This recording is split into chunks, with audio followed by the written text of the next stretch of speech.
E3 2005. The PlayStation 3 is finally unveiled to the public. To demonstrate just how far we've come, an iconic piece of gaming history is put back on display. 2 generations later, and only 8 years later, Final Fantasy VII. This was explicitly just a tech demo and nothing more, but it did its job well. People could not unsee it. With this image baked into their mind, fans clamored for this dream to become a reality. Until exactly 10 years later, when this happened at E3 2015. At last, the promise has been made.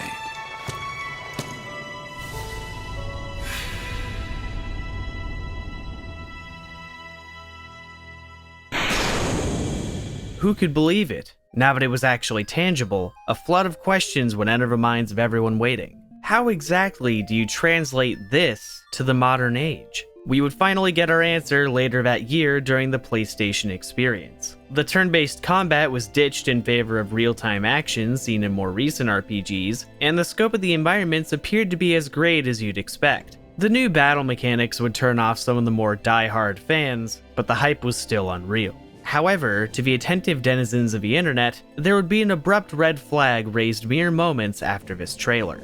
Final Fantasy VII Remake was to be released in multiple parts. Debate was sparked, some of it being about whether this was a good idea, some of it being about whether this was even as it seemed. However, this episodic announcement was reaffirmed in 2019. It wasn't a fluke interview or mistranslation. As I'm sure you can gather from the title, I'm not a fan of this remake. Nope, I'm not. It's safe to say, for many reasons, that this announcement can be pointed to as the catalyst, because otherwise everything was great during pre-release. So before diving into the actual game itself, I think we need to talk about the sheer magnitude of what this means going in.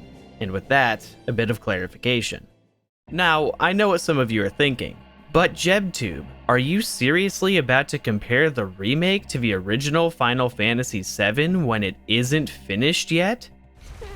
Yeah. I absolutely will. Picture this. You're an average, unassuming person walking into your favorite location to buy video games. You don't really have the time to be checking up on all the latest updates in the realm of gaming, so you pretty much are relying on hearsay and advertisements. But ho! What's this on the shelf?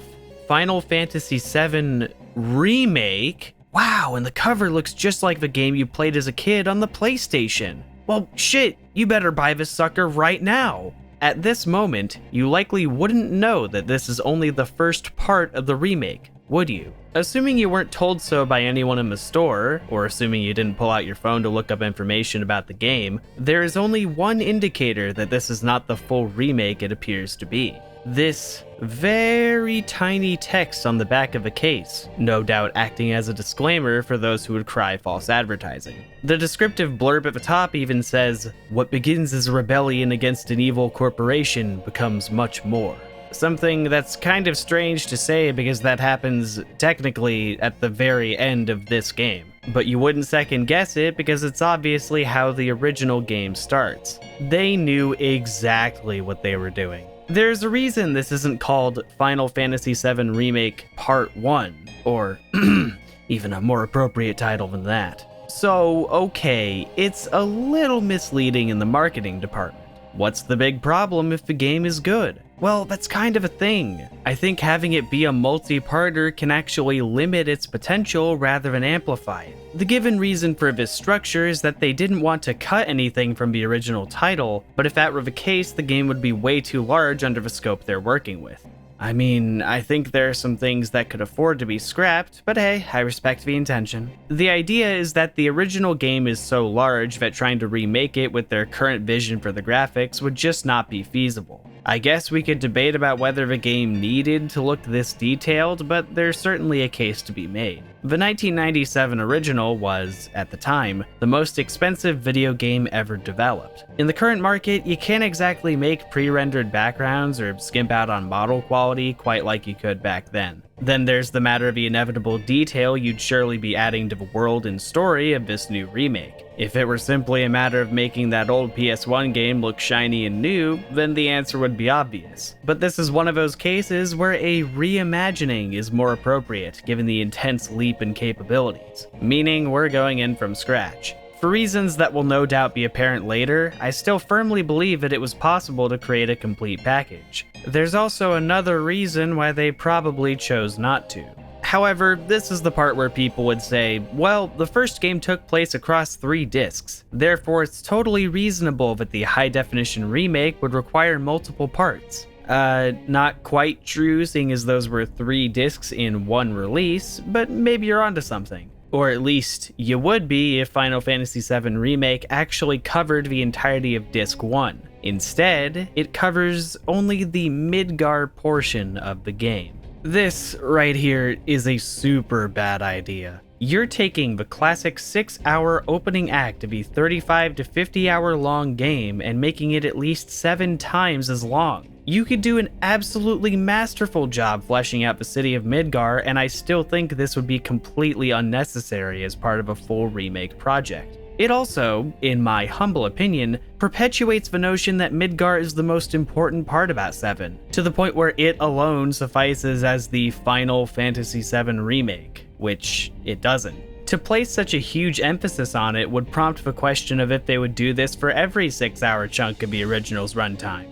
I doubt it, but who knows? If the answer is no, which I imagine it is, then it kind of misses the point of Midgar in the original. It wasn't really the center of the world, contrary to how Shinra would play it up to be. You spent the longest amount of time here, sure, but the moment you finally leave the city and see that world map, it truly dawned on you how small your gambit of eco-rebellion was. It was quintessential to one of the most necessary components in an RPG, growth. Really, that word is my big beef with this multi-part structure. My favorite part in any of these games is to get to the end and think about just how far we've come from the beginning. To have that be halted and put off years at a time, having me cross generations of consoles and probably reset my party and equipment, kinda muddies up the purpose, and that's assuming everything goes well.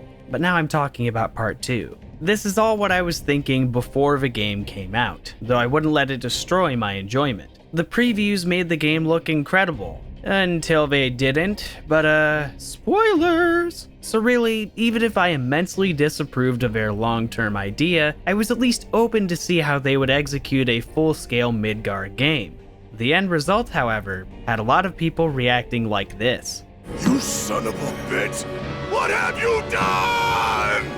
By the way, as a quick aside, if you're going to make any argument relating to nostalgia about the people who dislike this game, I kindly urge you to go check out the intro of my Kingdom Hearts 3 video. Thank you. In many respects, this video is a sequel to that one, seeing as I was scared shitless about Final Fantasy VII Remake following the ruination of Kingdom Hearts 3. So if you've played both games, or otherwise want the extended context, I recommend checking that one out. Okay, that's enough of the self-sponsorship.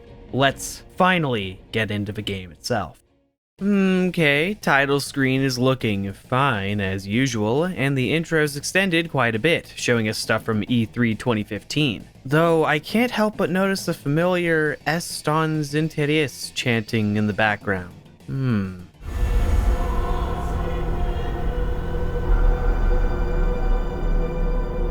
Even Aerith gets a little spooked by this once the classic intro starts proper. A very minor detail, that one, but not without intention. So the opening movie plays out, and it's absolutely stunning. It's pretty awesome how far the FMVs have come since 1997, or even 2007. But what's even more awesome is how the graphics look in-game. This shit right here, this is what people imagine when they play the original. This is what they dreamed of when thinking about a remake. The visuals of this game are consistently great, and the not-so-great parts of it are now alleviated a bit by the Intergrade update. The slums still look really gross during the day, but guess that's excusable by the intention. Likewise, the cutscenes are breathtaking, putting everything we've ever seen before to shame. It's still kinda mind-blowing to me how much these real-time graphics surpass the CG we had in the 2000s. It helps that the English voice acting and lip sync is also really damn good. The casting and emotional range for each and every character is spot on, and while it is a shame to lose the original voice cast, I have to admit that I tremendously prefer the performances we have today.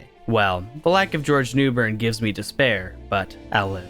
The bombing mission is just about perfect, an excellent demonstration of every strength this game has. When I think of a term, remake, there's an inherent definition of making this again, making this today. Everything about the original, the level design and set pieces, are all here and enhanced by the added clarity possible with modern technology. This is capped off with an incredibly bombastic version of a guard scorpion fight. When I saw this at E3, I damn near shat my pants. This is absolutely what I envisioned when seeing the words Final Fantasy VII Remake. Yeah! So everything is going really great, and now it's time to head back to home base. It's a lot easier to connect with Avalanche, seeing the true extent of the wreckage their actions caused. I also like the added detail in this game where Shinra's basically like, fuck, well, guess we lost the reactor, may as well make an even bigger explosion and take out a bunch of people to make Avalanche look worse. This has the double effect of plaguing the team with doubt, and I think it's a pretty good example of providing a fresh take on an old idea. Eventually, while roaming the streets, you'll bump into Aerith. Oh boy.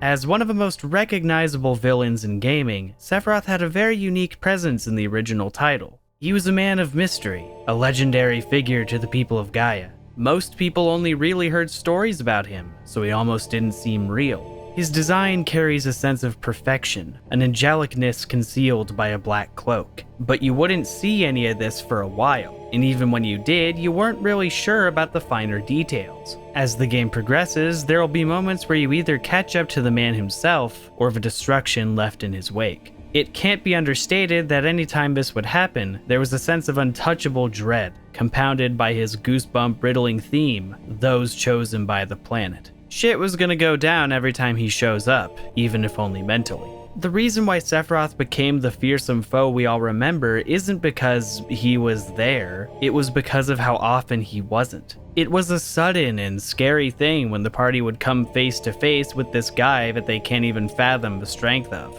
The kicker being that the entire game you've been chasing Genova's corpse reanimated by Sephiroth's planetary will. When you actually find Sephiroth's true form, he's a comatose torso who, at this point, is no longer interested in talking to the party. The next time you meet him, he'll be a god, above those who took the planet. Graduality, build up, payoff. I'm sure you can gather, then, that the remake says to all that, because its first major change is that Sephiroth shows up after the first hour of playing, complete with his iconic Nibelheim money shot. Oh. Okay, look, I'm really trying to not be that guy who's like, this isn't how it was in the original, that's bad! But holy shit, this isn't even missing the point. This is intentionally steering clear of the point and diving into a volcano. During the Midgar portion of the original game, Sephiroth was never shown. In fact, he was only mentioned like twice before he became an integral part of a story. The first occurrence of this would be the childhood flashback with Cloud and Tifa, which, ironically, in this remake is pushed back to be shown a little later. So now, when Cloud says he wants to be a super war hero like Sephiroth, it's no longer this intriguing thing where you wonder who that even is. Of course, this is where we have to face the reality that everyone in 2020 knows who Sephiroth is, or at least knows of him. So one can make the argument that it's okay to just drop him at the start of a game since the initial surprise from 1997 is no longer applicable. Except, it is. This is the story you're choosing to remake, not to reboot, not to make a what-if scenario about. Many of the people playing this game want to know what made Sephiroth a memorable character to begin with, before all the memes and the crossovers. It certainly wasn't, he appears, he stands in front of fire, he sways his hips. The other reason why it was important to keep him behind the curtain is that at this time in the story, Shinra was the big enemy. The story of Midgar isn't about Sephiroth, it's about President Shinra and how the blind populace has no choice but to accept his corruption. But now I'm drawing conclusions. After all, he's only just appeared to do... what is it again? Sephiroth tells Cloud that he should leave this place, and Cloud says, no. Okay. You know, I also kinda liked it better when we didn't see Nibelheim flashbacks during the bombing mission. Kinda kept it to our humble, not humble beginnings as a mercenary, just concerned with money. It probably would be fine if Cloud just looks at a fire a little bit too long or something subtle like that. But nah, gotta get the marketable imagery out. Gotta get it out now.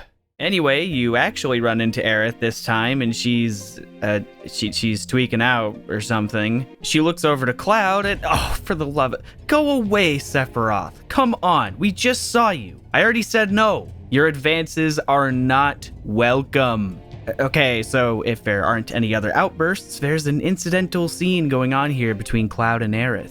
But even that's not correct, because now it's this really intimate, touching moment with her music and everything. In the original, you literally are just like, hi, to this random flower girl, and then you move on like nothing happened. It was meant to be ironic, because she turns out to be the last living ancient, yet she's every bit as human as anyone else on the street. Here, even beyond the fact that they've made it this big deal of a cutscene, there's something noticeably off about this encounter. A flower? That's right. It's a gift. You know, for scaring those things away. What things? Never mind. Think of it as a memento. It's on the house. Huh? Lovers used to give these when they were reunited.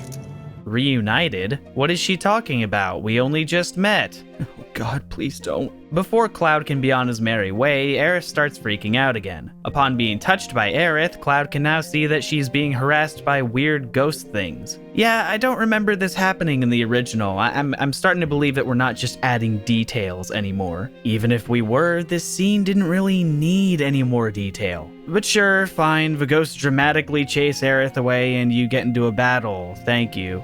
Alright, it's time to bust this one out. Shortly before the game came out, on March 23, 2020, an interview was held with two of its creators and published on the official Square Enix website. Co-director Naoki Hamaguchi had this to say. From the start, I felt that Final Fantasy VII's characters, world, and story are so beloved that we couldn't start playing with those or changing them in a reckless manner. But the style and presentation, the way they're shown, that we can work with.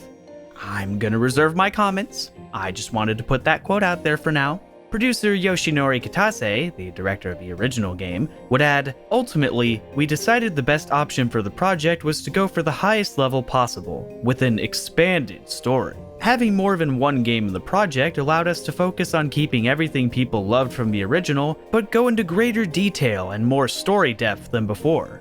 Once again, I have no commentary. I simply want to lay the cards out on the table.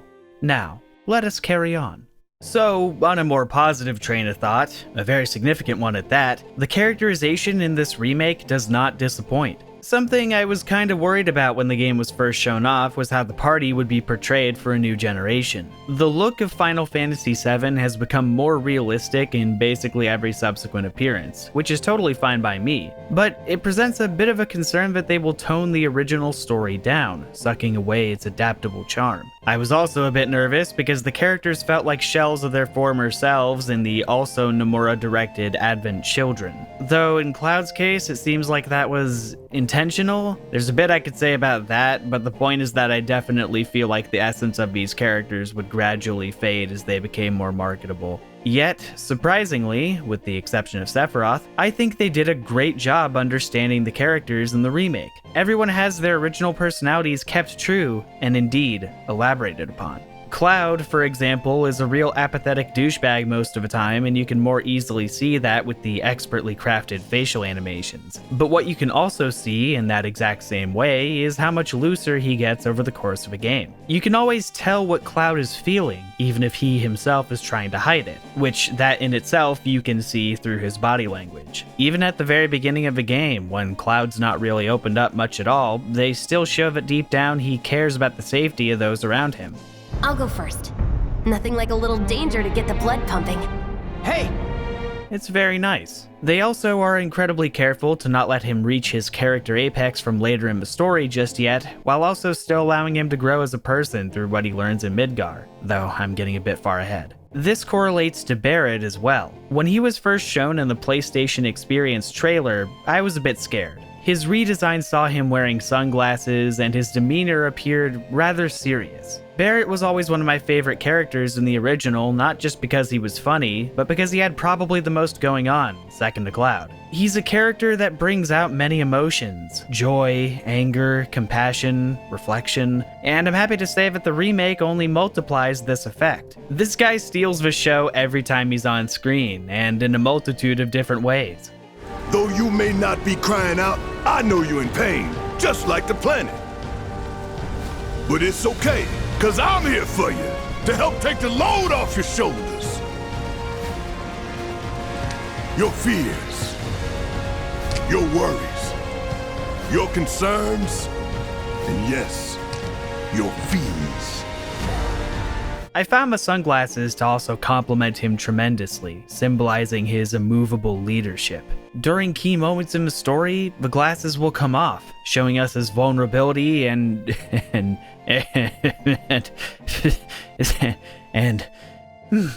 I have a few questions I need to ask myself when this is over.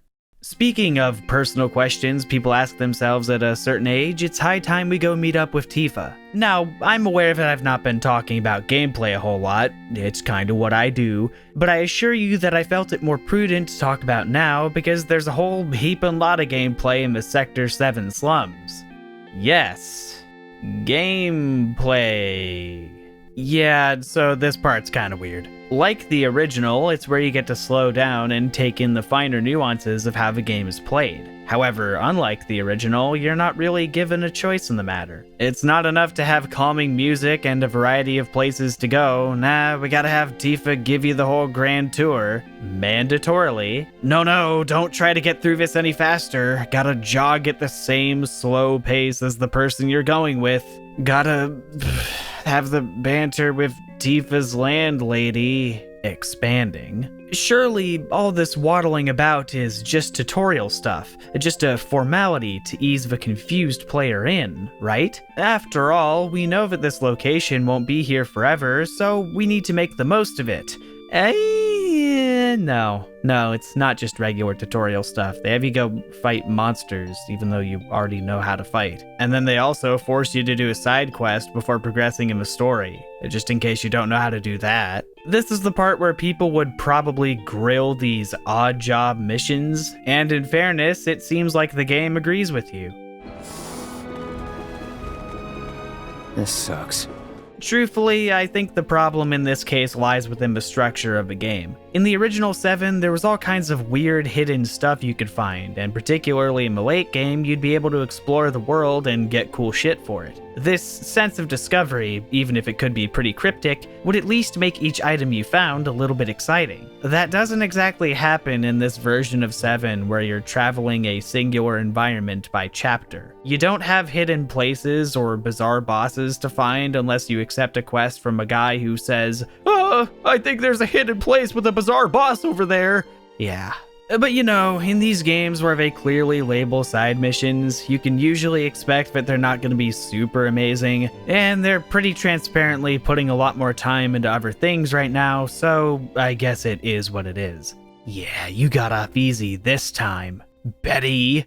But how could it be Final Fantasy without one of the main courses, the battle system? I'm personally of a belief that the classic turn-based combat isn't inherently dated, that much I would hurl towards random encounters, but the intention of updating it for a more immersive experience is certainly understandable. At first, it was easy to just look at the trailers and go, oh, they're nemorifying the combat, it's no longer going to feel like FF7. But I once again have to give significant credit. I think this battle system is actually a very enjoyable compromise between the strategy of the original and modern action RPG stuff. It almost retains the original's design mentality with the ATB gauge, essentially having you weave between special skills for your turns and regular maneuvers that fill the gaps. The game's a lot more centered on mitigating damage than avoiding it, emulating the back and forth nature of the original. This then encourages you to swap between your party members to efficiently keep each other alive. So, in brief, the game still feels like it's about your team and how well you can equip yourself. Seeing as this approach is more hands-on, not really so much about numbers anymore, each character comes loaded with their own unique abilities. The way the PlayStation game would give each character variety would be through their limit breaks. Otherwise, they were mechanically the same and their potential would be more or less dictated by stats and weapons. One could say that this makes it to where the party members don't really matter, but I've always kind of liked the flexibility. Since everyone's on an even playing field in terms of core gameplay, it meant that you weren't really screwed for using anyone in particular. Optimal play would be entirely in the hands of your materia choice and your own preference, even if some characters technically had more potential than others. The remake, on the other hand, gives you a bit more to think about. It places an emphasis on maximizing each character's latent mechanics, which is fine, though now there's kind of a trade-off when it comes to how you're going to equip your party. Since each character already has their own designated playstyle, materia takes something of a backseat. Just a bit. Like, for example, you generally don't have a lot of materia slots compared to what you'd have in the original. This kind of sucks because if you're wanting to level all your materia up, you're gonna have a bad time unless you go after low stat slot gear, which is especially annoying if you're trying to get MP absorb. You could say that giving the slots a higher opportunity cost would actually encourage you to not be lazy with your allocation, but another change to the materia system is that they no longer drop your stats. So before, you would weigh the pros and cons of what your materia would do to each character, and now you just kinda wanna put magic on everybody. There are certainly ideal characters for each materia, but it's a little rigid having your decisions tied so much to slot usage. However, I'm sure this was done in balance with the brand new weapon system. Just like Kingdom Hearts 3, you no longer toss your weapons in the bin the moment you get a new one. Each acts as an alternative way for you to build your character. What's more though is that in this game you don't need to grab materials to level them up. There also isn't an inherently superior choice, so truly I think this system has been improved. Thankfully, because of it, there's some more legroom to make your party the way you want, and I can only imagine how much fun it would be to utilize this with the entire squad and not just the initial 4. Sadly, that's kind of where I'm at. I want to say that I like these new mechanics more, but when I don't have the team building capabilities of the full game, it's really hard for me to look at it as more of a compromise. They're clearly trying to give you a more personable experience to make up for having a smaller party, but, well, I guess we can get back to that later. After you're done checking out the bustling Undercity, you'll no doubt be excited to get to the next crucial point in the story. That would be the memorable Mako Reactor 5 bombing in the OG, but not so fast. For you see, the remake isn't content with just adding extra content or fleshing out NPCs, it's got entire chapters of its own spliced into the narrative. The first major deviation here is that Tifa isn't quite on board with bombing reactors, so she doesn't really pester Cloud to do it either. Thus, Cloud doesn't try to join for a second mission, and Barrett's like, well, okay, get the fuck out. But ooh, one of the ghost thingies from earlier doesn't like that. I wonder what that's about. So instead, Cloud agrees to join Jessie that night for a secret stealth mission up on the plate. I'm a little mixed about this. On one hand, the chapter has the express goal of giving you some more time with the members of Avalanche, which is exactly the kind of thing I was hoping for when it came to elaborating on Midgar. We get to learn more about Jessie, in particular, and I think seeing what her home life was like really adds to the weight of what she's doing in the present day. Being able to have more of an adventure with these three is truly what I wanted in this version. Something to make me care about them and think about better times when shit hits the fan. Something else that remains constant in the remake is the economic disparity between people who work for Shinra and people who don't. This was always a thing in the original, but we actually get to witness this in more direct residential detail thanks to Jessie's family. So that gets a thumbs up. What doesn't get a thumbs up is basically the rest of it. To begin with, they decide to go ahead and pull the motorcycle out really early in the story. Not only does this somewhat cheapen the famous chase at the end of the game, but it also goes on for like 10 minutes. So you can't even say it's like a 30-hour early tutorial. Suddenly, Demix's dad shows up, you beat him in a wacky motorcycle fight, and he's like, oh man, that was fun. Okay. We get to visit Jessie's house? Oh, well, that sounds lovely. No, I get it. I see. I know what's going on here. The shimmying, the jogging, the dilly, the dally, the shilly, the shout. It's a walkie-talkie game. Expanding. I mean, yeah, if Final Fantasy VII was made today, I suppose it would have these. In a vacuum, I don't mind them if they're appropriate for a particular scene's immersion, but come on. Many times throughout this game will you just be reaching towards your display in a vain attempt to get Cloud to his destination faster. You might expect that maybe Midgar would be this huge city with a ton of nooks and crannies to explore, and that alone might facilitate the need for it to be standalone. But let's see. Can I go over here? No. Can I go over here? No. Is there anything worthwhile around here?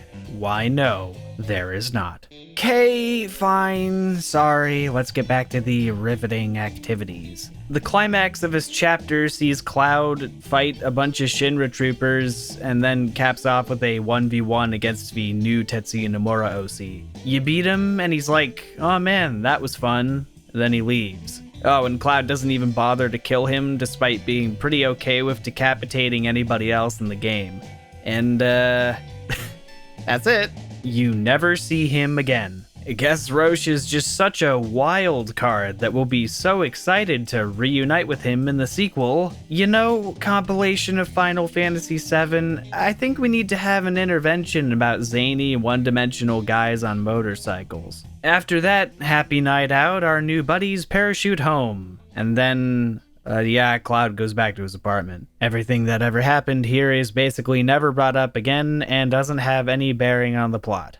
And now that I think about it, I kind of believe Jesse, Biggs, and Wedge already get a lot out of simply upping the presentation, so maybe we didn't need this detour after all. Man, whatever. Back to bed. Holy shit, oh my god, holy fuck, Cloud, get up, get your ass out of bed. We're being attacked by an army of ghosts. Come on, let's go, wait. Hold on, wait just a darn minute. I thought that nobody could see the ghosties unless Aerith touches them. Unless it's like a disease. And come to think of it, Cloud's been... Okay, never mind. So the ghosts are like being really mean and getting in everybody's face and... Nah, fuck it, I'm done. This is a lingering mystery across the game that I am in no mood to indulge. Introducing the Whispers of Fate. These motherfuckers appear every time destiny is diverging from the original Final Fantasy VII. That's right, this remake contains a major plotline that requires the default timeline to exist alongside it. If you're playing this new game without ever having experienced Final Fantasy VII before, the subtlety might be a bit lost on you. Which in 2020, that's gonna be the case for a lot of people. Why exactly do they need the events of the original to play out? I don't know, not within context at least. It's calculatedly specific and abstract to the point where it doesn't make any logical sense, even in concept. For instance, why would the severity of events matter to this hive mind of correctional time beings? Cloud has said and done a shitload of things that he did not in the original. That's technically a timeline split right there. Where are the Whispers at? I'm elaborating on them now because when you actually play through the game knowing what they are, it's just mind-boggling. Why are they and or Sephiroth trying to haunt Cloud's dreams? Why were they bothering Aerith at the beginning of the game when all she was doing was just standing there? Oh wait, I think I know why, but I can wait on that one. In terms of what's happening right now, the thousands of mystical Dementors are swarming the area to do, something. Then Jessie sprains her ankle and suddenly the Whispers give each other high fives and leave to clank beers at the Tavern of Fate or whatever. I'm dead serious. This whole thing happened just about a girl would twist her ankle. It's a good thing the Whispers knew this would cause Barrett to hire Cloud in Jessie's place. It's also a good thing that they knew Tifa would come along instead of Wedge. Hey, hold up, what the hell? Jessie and Wedge went on the Maka Reactor 5 trip in the original. Why don't the Fate Ghosts give a shit about that? I'm sure this is where people would write me a comment saying that there's an expertly crafted theory on YouTube about why the the whispers are more fixated on the main characters. But here's the thing, I'm not playing Game Theory 7 Ad Revenue Children, I'm playing Final Fantasy VII Remake. So no, this is an incredibly flimsy plot device. Yeah, we couldn't start playing with those in a reckless manner. Who asked for this? Well, now that the game has corrected a distraction that it created itself, I can finally get back to observing directly comparable things. After this game's recreation of the train set piece, you find yourself wandering the tracks on the way to the reactor. Wandering, still going, meandering. Gotta explain the concept of Plan A to E. Oh, finally, we've entered the plate interior. That means the reactor should be just up ahead. Ah, of course. Couldn't be that simple. I was afraid it would come to this. It appears that when the remake isn't conjuring up new chapters, it's taking old ones and expanding them. Of course, by that, I mean taking tiny chunks of the original and dragging them out as much as humanly possible. I gotta admit, when I was thinking of a full retail game centered around the lively city of Midgar, I was not thinking about switch and elevator puzzles that go on for an hour. You know, I really want to say that I enjoy the core gameplay loop, but the padding just weighs down everything you're doing. They can try and decorate it with fantastic character interactions and lore consideration, but it's impossible to not see right through this shit. The last, 4 hours of the game have been so boring. I feel genuinely terrible saying that, as I know the team really tried to at least spice it up, you know? As I'm bereft of commentary regarding anything between now and the Airbuster, ladies and gentlemen, the Airbuster. Holy crap! Now this is what I'm talking about. I gotta admit, pray let me gush a bit. The Airbuster is 100% my favorite part of the game. The boss itself is given an explosive glow up over the original, constantly amping up the tension and making the player work around the unique T-shaped arena they're trapped in. You'll have to switch around between Barrett and the two close range attackers, constantly keeping each character's position in mind. So it's really fun, really frantic. It kinda emulates the weird formation you were in with the OG. In general, bosses in this game can be fairly aggressive, so even if you're pretty well equipped to deal with them, you're still paying attention to what's going on with them in normal difficulty. There's also another improvement made over the original in that you don't lose your limit break upon dying, so there's no shortage of stunning special moves. Good. But the real kicker, the real secret ingredient that makes this part so fun, is that blazing soundtrack. Fight On was given a fairly loose adaptation for the first boss fight, but it's now clear that it was to make room for the moment of peak hype. I see no better place to bring attention to the game's phenomenal music than here. Even during a lot of the boring stuff I've mentioned and will mention throughout this video, the music keeps me compelled to see it through. It even goes the extra mile to make a whole bunch of new battle themes and variants for each situation. In the original, I never get tired of Let the Battles Begin. However, the remake allows me to not only enjoy a faithful reorchestration of it, but to also hear new takes on it that freshen up the battle experience. Stuff like this is widespread throughout FF7R. Jam and jukebox pieces, brand new compositions, mostly great instrumentation. The music of the game did not feel compromised, and I couldn't be happier. Also, bit random, but I like the fact that the president appears as a hologram in this scene. It's a small but welcome change because I've always found it weird in the original that Barrett has the composure to not just shoot him or his helicopter. Just figured I would add that. So anyway, this is the part where Cloud falls into the Sector 5 church. A few times in the original, there was this mysterious voice speaking to Cloud within his mind. You would later find out that this is Cloud's repressed true personality, though you could interpret it to be something else because it was vague, disembodied text. But hey, wouldn't it be really funny if at this part in the remake, Sephiroth showed up and yeah, fuck you, I got your number. Oh yeah, I also forgot about this little nugget at the very beginning, where in the original it appeared that Cloud had some auditory flashback as he was approaching the first reactor, but instead the remake just has a singular black feather drop before you even meet Sephiroth. This is like the second time in the game that they unnecessarily add a reference to him and it's not even been an hour. What also doesn't help is that every time they allude to Cloud's trauma and false memories, they absolutely must make the screen staticky and have him go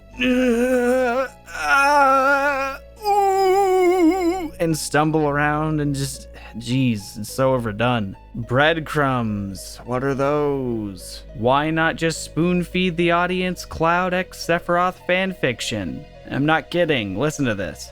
Oh, Cloud. There's still so much to be done. Thank you. That's definitely what this story needed. Speaking of reckless narrative building blocks, Aerith wakes Cloud up, but things are once again a little bit more overstated. Cloud kind of looks like a doofus because he doesn't recognize Aerith at first. This is an adaptation of a dialogue choice in the original where you could say that you don't remember her because maybe you don't. But in this game, they just say nuts to that, and he's automatically like, what? Sorry, don't remember you, flirtatious, supernatural ghost girl. Oh, wait a minute, you had the flowers. I remember the flowers. Riffing aside, I think the chemistry between these two is phenomenal. Just in this little interaction, I'm completely sold on their uplifting bond. But then I'm not, because in a bout of concentrated, tone-deaf impulsivity, the game actually has the gall to give Cloud a vision of Aerith's death. Yeah, I know he doesn't actually see her die, but he sees the place where she dies with the white materia dropping into the water. This is only the second time you see her, and already you know what they're doing.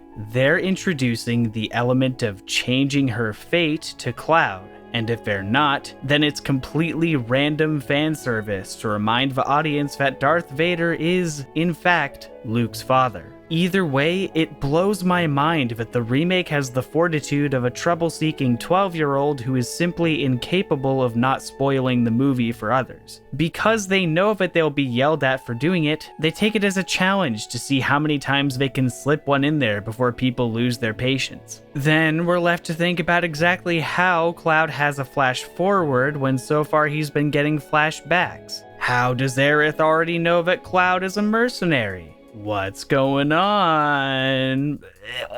Ugh, brother. It's at this point that the road blocking is getting very, very tiresome. Ah, shit. Do you see that? There's materia over there. Let's go back and get it. Oh, okay then. Guess I have to come back here later, only to find out that it's just another lame chakra materia. Oh, hang on. Are there any secrets over... Fine, I guess I will only go the way the game tells me to go. I'll keep going, and going, and going. Well, at least if I'm walking for a really long time, I get to do so with the new Aerith Gainsborough. For all the shit that I give it, this game at least understands that Aerith is a plucky yet sheltered girl just seeking an adventure, rather than being some boring sage character. It's pretty old. Be careful. Okay. Easy now. You worry too much. I'm not some princess who needs to be coddled. Shit. They even fixed the plot hole in her key artwork. It looks really great. All of the remade character wallpapers look really great. Man. They also made her a ranged attacker, shooting little beams out of her staff as you build up to a major boom magic attack. She's pretty fun to play. But then it's not fun anymore because you get to the Sector 5 slums, and I guess you can now just expect that anytime there's an area where NPCs congregate, you'll have plenty of walking, plenty of talking, plenty of slow flower picking, plenty of looking for children. What the fuck? Final Fantasy VII Remake. This guy are sick. Say what you will about how a PS1 game looks or even plays, but I think it really knew how to pace itself. There's a healthy blend of ups and downs, almost never going on for too long one way or the other. On PS4, meanwhile, there's this tug of war going on, where the game will give you super fun, entertaining anime duels, but then in that same breath, yank you away for an hour to go file someone's taxes or something. By this point, the game's not even trying to hide the padding anymore. Take the next example, the collapsed expressway. This was literally a single screen in the original, one pre-rendered background. It wasn't even a location, it was just a route with enemies connecting to Sector 6. What was an area you would get through in no time flat is now turned into a really slow puzzle segment. Hey look, we have a hand crane thingy in the background. May as well use that so we can expand this into a 30-minute segment. It feels like an hour. Oh well, at least it gave us some pretty bumpin' music.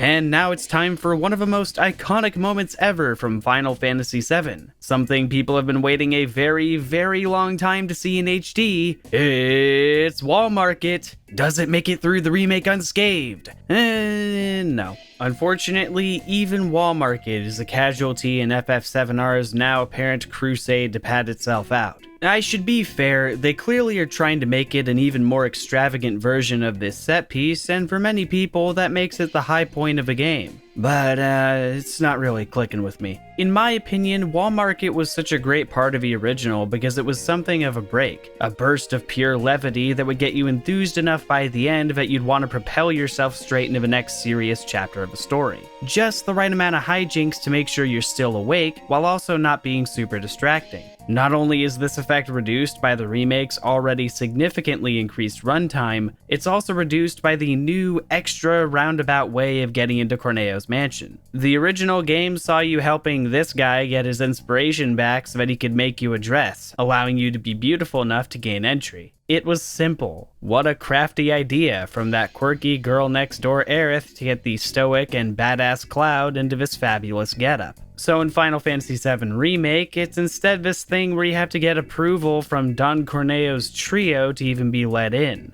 What? Why? Why does it have to be an officially sanctioned thing? Isn't it the point of the audition to gauge Corneo's interest? Well, just being beautiful isn't gonna cut it in today's world, so we gotta go talk to the trio. But the trio seems far more concerned with wasting your time. And I'm not even saying that because I'm personally checked out. You go by Madame M's place and, looks like there's nobody home. Okay, well, let's go see if we can talk to Andrea. Sorry, no. You're gonna need reservations first. Okay, well, I already bothered Chocobo Sam, so let's go back to Madame M's and see if she's open this time. What do you know, she is expanding. Speaking of which, if you pay her a lot of money, this can happen. Is this how you like it? How about this? Or maybe this? What a hand job. So yeah, it's basically antics like this for 2 hours. Don't get me wrong, I am right there with the game, vibing with the rhythm of Cloud's epic dance sequence, but it's a little fatiguing. I know I'm probably sounding like the biggest hypocrite on earth, but this shit's just too long. We maybe could have at least gone without the Corneo Cup, you know? Remember when Hell House used to be a regular enemy in the collapsed expressway? I do. I also particularly don't like the Hell House because if you don't know what its weakness pattern is, or otherwise aren't equipped for it, the boss takes an eternity. This really gave me a scare, but thankfully most of the other bosses are not like this. Shit, I mean, after all that, is it even amusing to see Cloud in a dress anymore? Well, I have to say, the Don Corneo segment is just about perfectly done. You had me going there. You had me thinking that even this would be incredibly boring. The way this dude moves, the way he pronunciates things, it's captivating. Although, in this game, Vadon will always choose Cloud as his bride-to-be, regardless of what dresses you got for each character. Which means I must regretfully say goodbye to my favorite Final Fantasy VII line. I ain't interested in a bunch of scrubs like you. Rest in peace, old friend. But y'all know what's coming up next. It's at this point where the party learns that Shinra's gonna drop the Sector 7 plate. So what better way to kick us right back into the main plot than by plopping us into perhaps the most egregious example of... You know what? I'm not even gonna say the E word for this one. It's filler. If you thought the collapsed expressway was bad, check out what they do to the sewers and especially the train graveyard. I don't even know fans of this game who like this part. Right now, our priority is to make a beeline to Sector 7. Thousands of lives are at stake as we're hit with a shocking revelation that's supposed to immediately snap us out of the luxurious shenanigans of Wall Market. What this remake decided, though, was that we didn't spend enough time getting to know these abandoned places. You think maybe the sewers have overstayed their welcome a bit, but then you get to the train graveyard, and of course we have to learn the deep, creepypasta backstory of the ghosts that live there. Why? Just when you think it's finally over, now that you've, defeated a big boss bully, it's still going. You can even see the explosions off in the distance. Yeah, I'd like to be over there right now. Nah, but come on, look at the artistic beauty of Aerith and the lonely dead children. You know, guys, I'm starting to think that we're making events to justify Midgar as a full game, and not the other way around. I don't have anything more to say on this. It's a horse that was dead before I even got to it. But, there is something I've been meaning to talk about for a while. Something that becomes most apparent to the player around this time, and something that retroactively affects the entire game. Let's take a look at a few more scenes with Aerith. You don't know who Sephiroth is, do you? Sephiroth, the war hero? I know he died in an accident 5 years ago. They said so on the news. Maybe they did. But I've got a feeling he's still alive. Oh, right. What was that about? But what if Corneo really was telling the truth? We have to get there in time to stop it. We have to. Right. Aerith, what are you not telling me? Huh? No. Still thinking about the plate? Yeah. The future isn't set in stone. That's what I always tell myself. Stop, don't do this.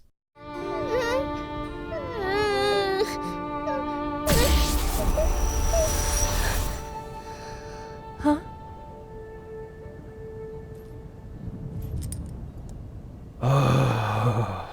Aerith Gainsborough knows what happens in the future. She knows what happens to Sector 7, she knows what happens to herself, and maybe she even knows what happens after that point. What this effectively does is rob Final Fantasy VII of one of its most integral characters. Unfortunately, I have to retract the earlier praise I gave to the portrayal of Aerith because she is not in this game. Why do I say this? Because when you have intimate knowledge of the future, you are not the same person.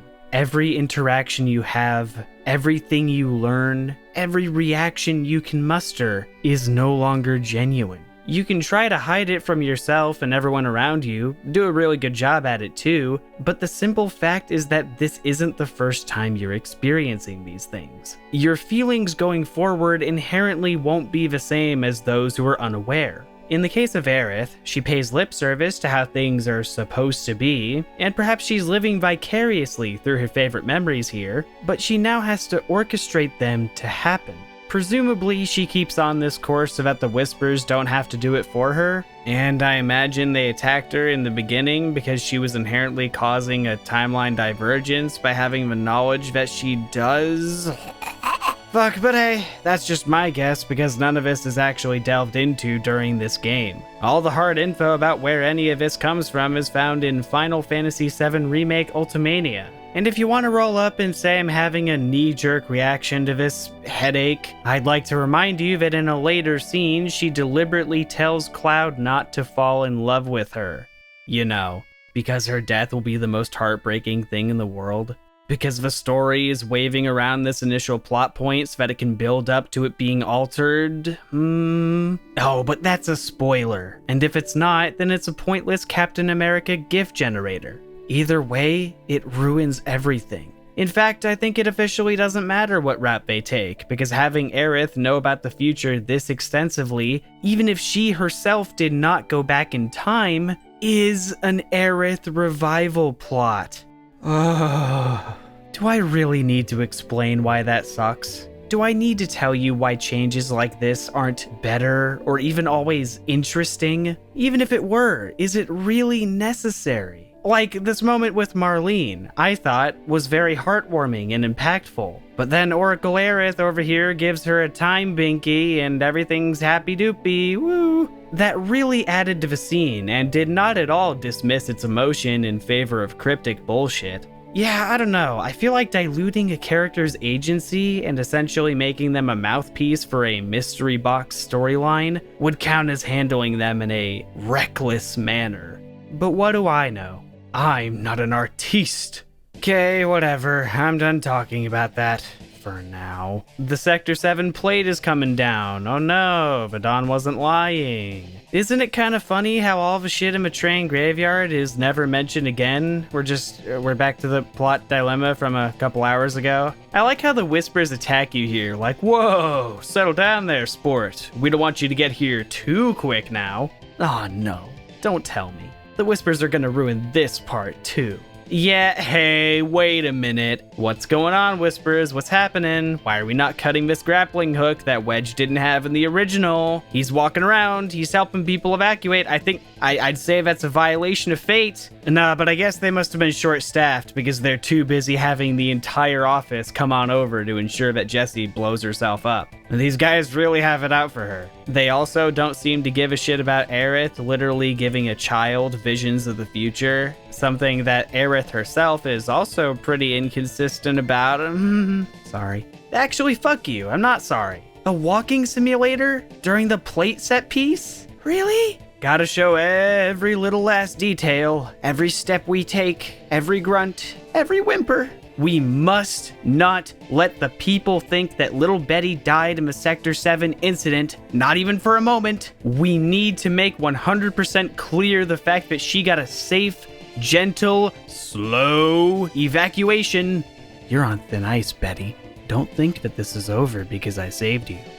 Okay, in all seriousness, no memes. I just don't know why we couldn't leave this moment alone. I think there's a lot of really great scenes here, a lot of action, a lot of drama regarding people I care about. But of course, we couldn't just let the despicable act committed by Shinra speak for itself. We can't just have Reno and Rude get the jump on Avalanche. No, the stupid ghosts have to keep getting in the way. But above all else, we can't have a moment where something really terrible happens really suddenly. It was kind of a core theme of the original. It's now this incredibly huge, dramatic thing that at least everybody in the slums has ample time to see and react to. Yeah, I'm sure many people still died, but it just softens the blow to what the fuck? Wow. In yet another bout of hasty fan service, the game actually decides to make cute and cuddly Ketchi run on up and go, no, as thousands of people die. Not only is this random tonal whiplash, especially if you've never played the original, which is a lot of people, not only is this too much too soon, but it doesn't even make sense for him to be operational at this point in the story. Unless they're meaning to imply that Reeve was trying to use him to stop the plate from falling, but was too late? Actually, that might be kind of cool, but they won't be bringing it up in this game because they don't want to reveal Ketchi's true nature. But that also wouldn't be a problem if they just didn't show him in the first place. You know, I've been wanting to talk about this tiny gripe that I have. It didn't really seem appropriate before, but there's no better time in the present, I guess. The original 1997 soundtrack is home to many magnificent pieces, many of Uematsu's finest. One of my top favorites, though, one that always gets me a little bit emotional, would be the main theme of Final Fantasy VII. A 6-minute-long composition that tells a story of its own, something that has a wide breadth of emotions, truly encompassing the grand journey you're about to embark on. Key word, about. This theme is waiting to greet you the moment you escape Midgar, the moment you lay eyes upon this open, entirely 3D space, the moment you realize that the game is so much bigger than the steampunk city you've been so focused on. It's a feeling I don't think I can ever forget, so I'll always cherish it. But apparently Final Fantasy VII Remake says otherwise. They just decide to go ahead and plop this theme, you know, something that had a lot of impact for when and where it plays. They just put it here, in the Sector 7 slums. The rendition is really beautiful, one of my favorites in this new soundtrack too. They did a fantastic job on it, but it's admittedly a little bit less cool now that they've blown the effect here. Especially when there actually was a theme that used to play here called Barrett's Theme that you just cut from the game. Actually, it has a barely recognizable harmonica jukebox remix. Get out. I'm sure this is such an unfair nitpick, but there is a method to my madness. Let's think for a bit. Main theme being used before you even reach the overworld, multiple allusions to Aerith's fate, Ketchi making a cameo for no good reason, and Sephiroth interrupting. See, there he is, right now. What do all these things have in common? They shove imagery from later parts of a game in your face with no care for the scale of the universe. Everything has to happen in Midgar, people will lose interest if it doesn't, but ironically, in tampering with the grounded original stakes, I'm losing interest. I'm losing emotional investment, despite the game clearly attempting to stop that from happening with its conflictingly good character moments. It was us. We did this.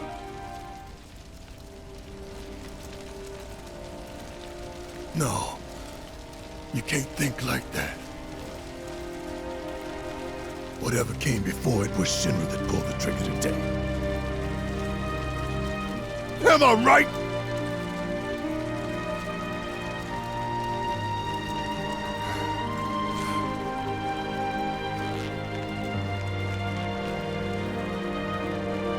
Yeah. By the way, I like how all these terrible things happen because of the fucking shadow beings, but the characters almost always immediately drop it and go back to talking about Shinra. It's almost as if these things are completely shoehorned in. Let's have another example of spoilers being hyperactively thrown into part 1. Team Avalanche shows up at Elmira's house and informs her that Aerith's been kidnapped. Instead of going to save her immediately like they do in the original, Elmira forbids them from doing it.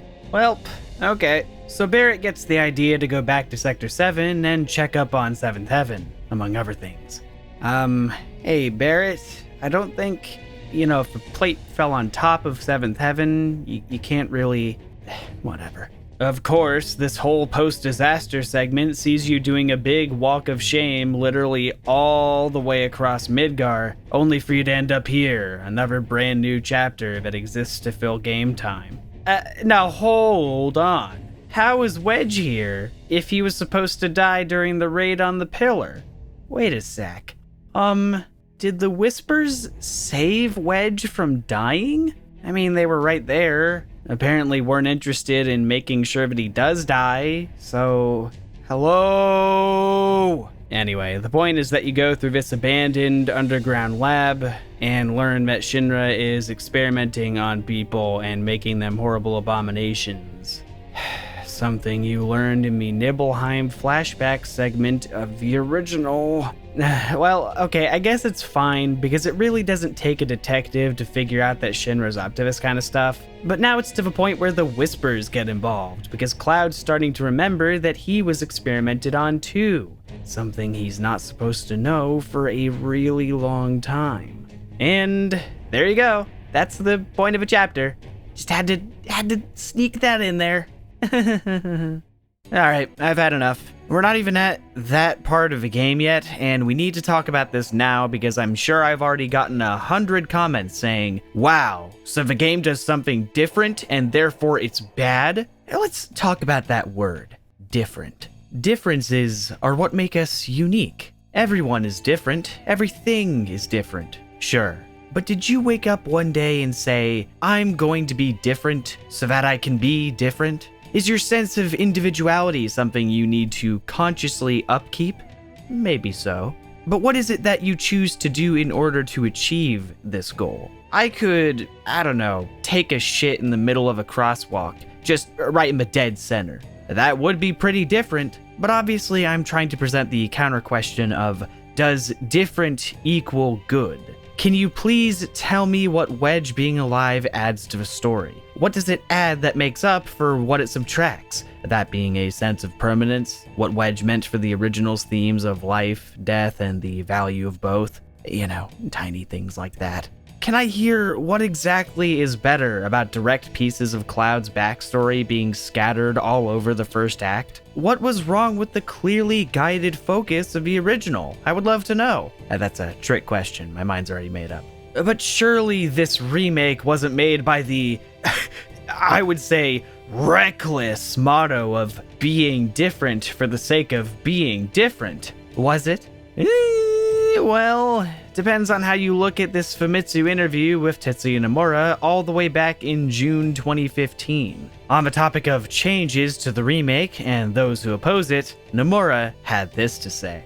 There certainly are some staff who put too much of a focus on the sevenness and are resistant to changing it. But that sevenness isn't something you can easily point to and say, that's it about. And it means different things for different people. I've got a lot of attachment to 7 myself, but those feelings and being trapped by the Final Fantasy of the past are two separate things. If you make up your mind Final Fantasy is like this, then you can't make Final Fantasy. Well, I see where he's coming from to an extent, but actually, let's hear what he has to say next, in the interest of fairness. I think that love for Final Fantasy alone isn't enough to make Final Fantasy. Someone who isn't satisfied with Final Fantasy can make it. A creator has to be someone who wants to change Final Fantasy, to surpass it. I promise that we will show you something surprising that breaks away from the concept of Final Fantasy that we've seen so far. First, I want to make something very clear. I don't necessarily care who did it as much as I care about the problem itself. It's not my immediate goal to single out any one creator in my videos because I don't know them, I don't know the circumstances behind their job, and even if I did, it just isn't nice. However, it is well within everyone's right to comment on what is said during interviews about the subject at hand. It is also fair to glean what exactly the cause and effect is, even if you're not intending to go on a developer witch hunt. Unfortunately, a lot of things will just never be known about the development of these games, so all we can really do is discuss what we do know, which I certainly think is preferable over never saying anything at all. As the director of the game, someone whose name is used to spread goodwill about the project, Tetsuya Nomura most definitely has authority over what's going on. What I see very quickly and very defensively brought up during 7 Remake discourse is this interview where producer Katase says that he originally envisioned this remake being a lot different, but it was actually Nomura who said, let's back off on some of these ideas. What this has been interpreted as is, Tetsuya Nomura had absolutely no bearing on any of these changes in Final Fantasy VII Remake at all. It was all Yoshinori Kitase's idea.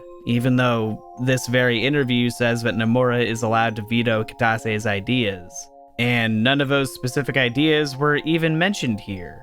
And other interviews corroborate the fact that Nomura had plenty of creative control. It's kinda interesting that every time we're hyping up a game, the director's put up on a pedestal, praise be to this individual in particular, but then the moment it comes time to criticize the game, no, you can't say that it was the director's fault. There could be any number of things that led to this decision. Every game is different, and I don't claim to be a game design expert, but what I can do is recognize patterns. I think it's at least understandable that people would attribute this game to Nomura's directing style. And in a vacuum, I really do admire these sentiments. The urge as a creator to challenge yourself, the passion for self-improvement, being bigger and better. But then we start talking about change and dissatisfaction, with other people's work too, no less. When you take these quotes and apply them to the context we have now, the blatantly bloated detours, the thinly veiled Aerith resurrection plot, the time ghosts who want everything to be like the original Final Fantasy VII. What are you trying to say here, These are a little bit more than some changes we made to better fit the present day. We're not just talking about PlayStation 1 purism, are we? Because if the big difference were simply the fact that you're choosing to do a full reimagining and not a one-to-one upscale, I think that's plenty enough to stand out from and maybe surpass the original. By the way, don't let anybody ever tell you the original will always be there, so it doesn't matter what they do with the remake.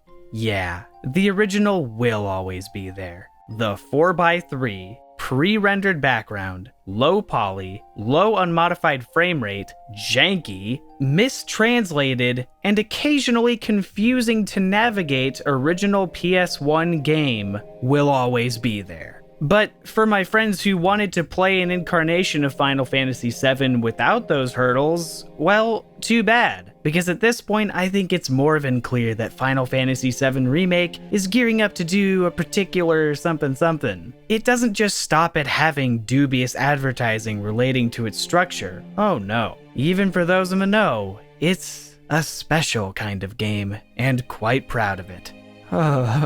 Okay, but now I'm losing track of where I'm even at in the script. See, it's got me rambling, it's got me skipping ahead to the conclusion, and we haven't even seen the climactic genius that prompts it. So, let's get to it. Yes, well, Elmira changes her mind and decides to let Cloud go save Aerith, meaning that the previous excursion contributed nothing to the overall plot. Hold on, this scene with Barrett and Marlene though, this part genuinely makes me tear up every time I see it. I need to play it because it's just very precious to me. I wish I could be with you all the time. I really do. But if I stay here, I can't fight out there.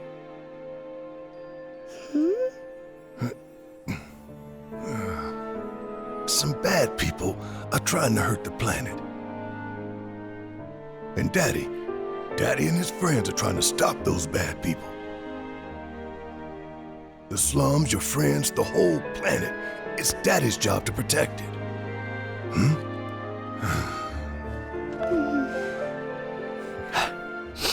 Okay.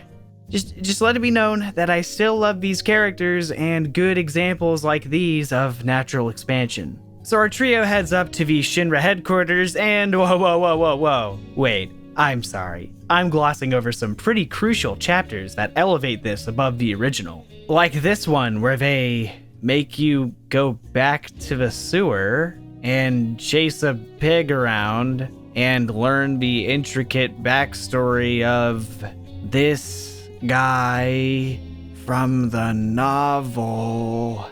Okay, never mind. Forget me going easy on the side quests earlier. Stuff like this really should have been what you do for extra content. Maybe then I'd think it's actually really cool. As a forced part of a main scenario though, it fucking sucks. It's weird too, because another character from this novel is relegated to a series of side missions. Maybe if they just had a few optional stories throughout the game that had this level of finesse, then there really wouldn't be a complaint here. But no, handsome man Cloud, please come help me check my prostate. Yeah, the reason you go through the sewers again is so that Leslie will give you grappling hooks. Even though I don't think Tifa and Barrett lost theirs from earlier in the game, but okay. Hey, wait, I thought we weren't cutting anything, only adding stuff. Where's the climbing section with the batteries and shit? Whatever, understandable. I would probably cut that part myself if I were— oh, great. Never mind, they cut that part and then added a new section that takes an hour. Whoa, don't wanna fall off. Better take this real steady. Can't be too mad though, this is probably my favorite visual in the whole game. Okay, for real this time, we're at Shinra HQ. As you have now come to expect, this place goes on forever. I mean, that's fine, it is the climax of the game after all. I can only imagine that such an iconic location is ripe for new tidbits to be trickled in, and that much certainly does happen. One thing I really love about Final Fantasy VII Remake that becomes even more evident when you reach the Shinra building is that the inner workings of a company are shown in far greater detail. You get to see workers scrambling in the wake of Sector 7's destruction, awkward meetings being held, genuine emotional breakdowns from employees blissfully unaware that their own company is causing these terrible things to happen. It's really humanizing, seeing that a lot of the people who work with Shinra are very well-meaning, not too different from those down below. It's kind of sad that you're raiding this building that a lot of people go to every single day so they can enjoy a peaceful life. Even the Turks have a moment of justifying their actions, and I think it's kind of thought-provoking how Sung puts a new spin on it. They were a sacrifice to balance the scales. Say what? After everything we'd taken from the planet, we were due to give something back.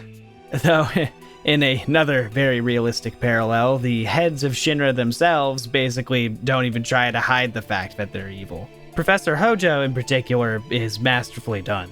My duties as Director of Research and Development are, in all likelihood, far beyond your ability to comprehend. So there will be no presentation, as it would be a waste of my time and yours. But rest assured, we are making great strides. Albeit not at this particular moment, because I'm filming this rubbish instead. Oh yeah, I also like this whole tour thing they added. It's literally just you walking around and listening to things, but the content makes it enjoyable more than boring. That's all I really want. Just a good reason to slow down for these parts, you know? I like the bright and cheery presentation of Shinra's mega corporate schemes. I like the pretentious museum dedicated to the president. This is all really neat, and hearing the dumbfounded reactions from the party makes it even better. Welcome to the Shinra building, our humble home. Oh, hell no! Oddly though, they've basically cut the entire puzzle focus from the original Shinra HQ. Maybe that's not such a problem? I mean, obviously I miss it. I really liked exploring the different floors like a bunch of rats, but maybe others won't really care for it. However, from a gameplay standpoint, what they elect to do instead is a bunch of really boring scripted segments. Have you ever wanted to play an incredibly slow Mission Impossible Tifa section? I didn't, but here we are. Even crawling through the vents has been made into this incredibly arduous task. Like, gotta be realistic. Must squeeze our way in and out. Oh hey, what's this materia over here? Oh, it's another HP up that I won't be leveling anytime soon. Neato. Now to painfully make my way back. There's a lot less materia in this game, so it kinda sucks when my instinct from the original game is to go grab every zany new spell I see, only to find out that it's usually like another generic magic materia. Woohoo. I have to say though, they really startled me. In this game, you enter the building by infiltrating the parking garage instead of having the choice to go through the entrance or stairwell. I thought they were committing the cardinal sin of deleting the stairs from the game, but thankfully no, they just saved it for later. I will absolutely never not take the stairs in either of these games. I don't even know what taking the other way looks like. This is the one time I will applaud them for making a classic set piece drag on, because it's just the perfect time to do so. This sucks! I want to go back!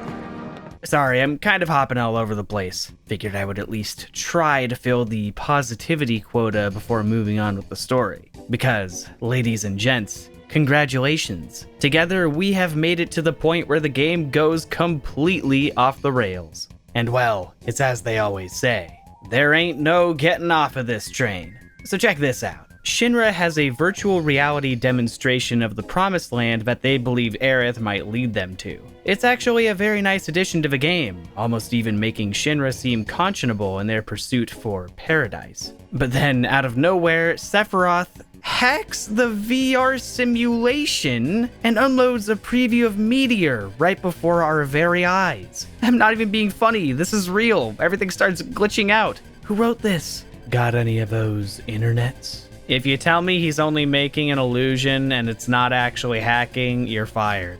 In all seriousness, if he could just whip up giant illusions like this, then I feel like he could basically get whatever he wants at all times. The closest we got to this in the original was when he showed Cloud and Tifa the truth of Nibelheim in the Northern Crater, which is kinda like his own trippy domain. I don't know, I guess it's not a hard rule, but this seems like a real asspull. And yeah, thank you very much for showing us Meteor. Needed that late game imagery right now.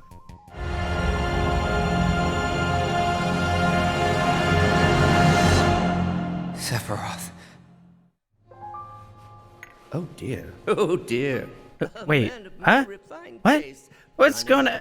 No, wait, go back. Go back to the CG cutscene. Why is Sephiroth here? Why is he showing us this shit? Excuse me? Okay.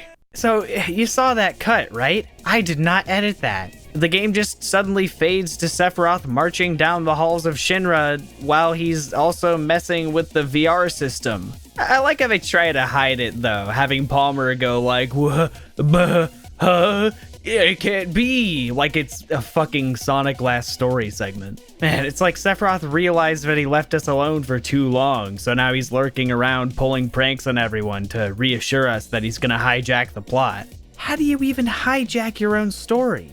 To emphasize how much we're diving into teenage fanfiction territory, the game just sorta handwaves all that bullshit away. Yeah, Sephiroth showed up and killed me. That was kinda inappropriate. Effects were good though. Because Sephiroth kept Palmer alive so as to not piss off the ghosts of writing, the man tries to warn everyone that Sephiroth is somehow alive and wandering around the building. But then they don't take him seriously and just move on.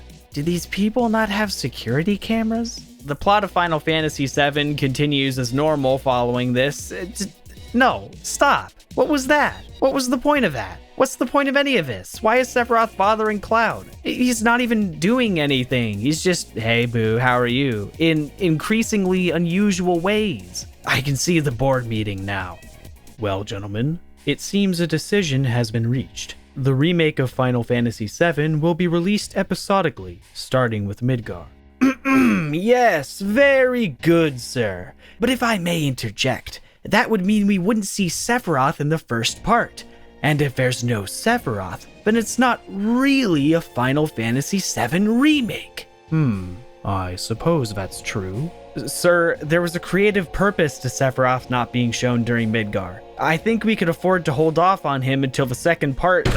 Think of a bigger picture. We can put him in the trailers, push out new artwork, and new merchandise. Yes! But to do that, we would need ample screen time in the game itself.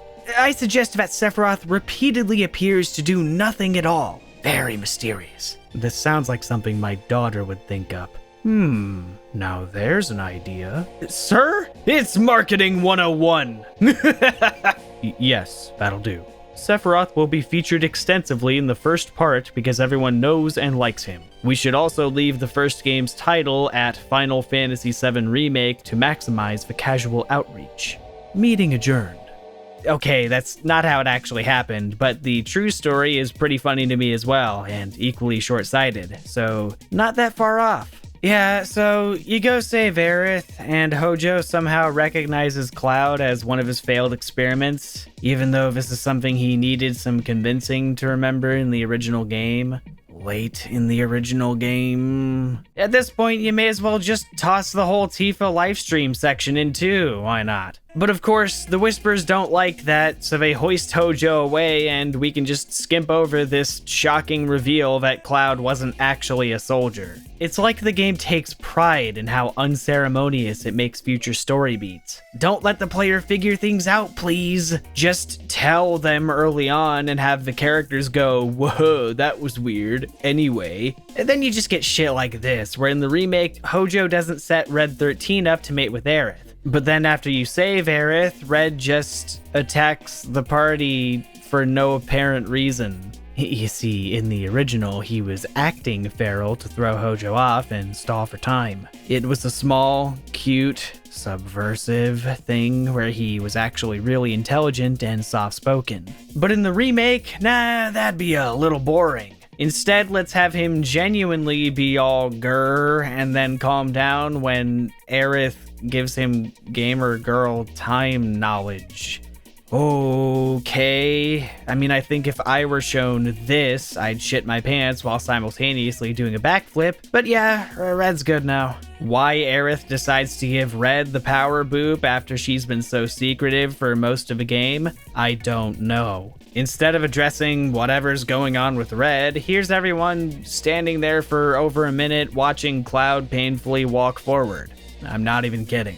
Cloud collapses and the party regroups in Aerith's room instead of getting captured like in the OG.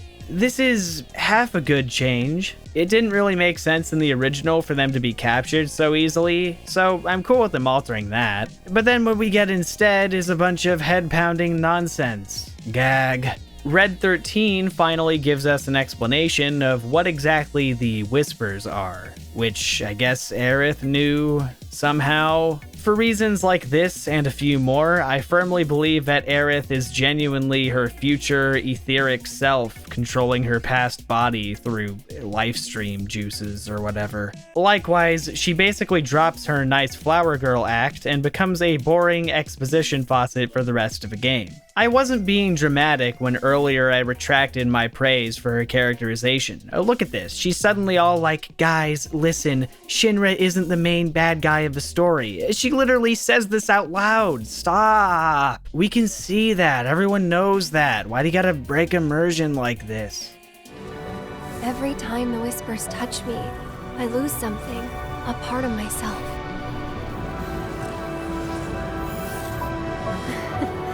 Follow them, the yellow flowers.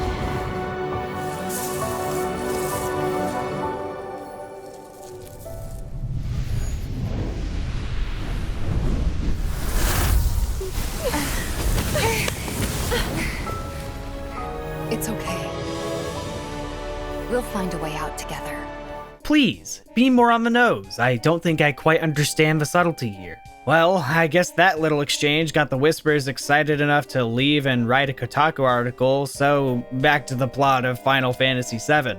Even when the Whispers are in focus, they feel tangential. I've never seen anything quite like it. Another change is that since the party is here of their own free will, they don't wake up to ominously open cells and a bunch of dead bodies. Very chilling, very interesting segment. Nope. And another rather irksome thing is that you finally have all 4 party members together, right? But the game doesn't ever let you choose which ones you want to use. They just decide on a whim who you're using, so I hope you weren't thinking it'd be cool to use Tifa, Barret, and Aerith. It's so railroaded for being an expansive remake. Anyhow, it seems like there's gonna be a rescue mission from another sect of Avalanche, but then they spotlight Jenova some more, causing Sephiroth to come in and formally hijack the plot.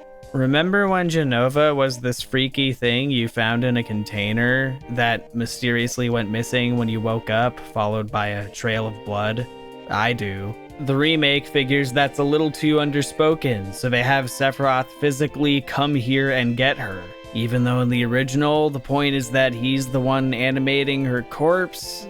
Whatever, dude. This makes Cloud big mad, so he charges at Sephiroth with a battle cry like he's on Twitter, but then Sephiroth cuts the bridge and sends Cloud plummeting down into the bowels of Hojo's lab. And then I guess his friends just go down to check on him and Sephiroth fucks off. I don't know, happens off screen. Though, as you'll find, they may have had an easy time getting down, but they won't be having an easy time going back up. Despite literally leaping 10 feet in the air to hit Sephiroth, Cloud suddenly can't just jump out of his pit. What the hell, I'm pretty sure even I could climb some of these structures. We were literally rescuing Barret in the most coordinated, impossibly perfect way imaginable with our grappling hooks before, but hey, wait, why don't we just use the grappling guns we had earlier?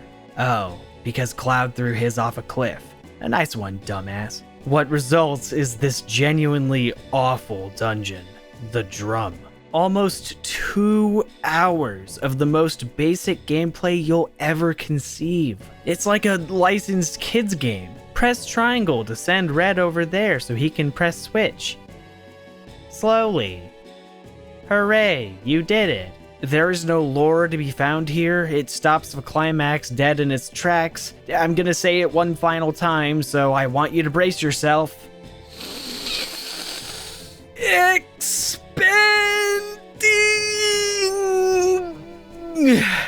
And you know what's sad?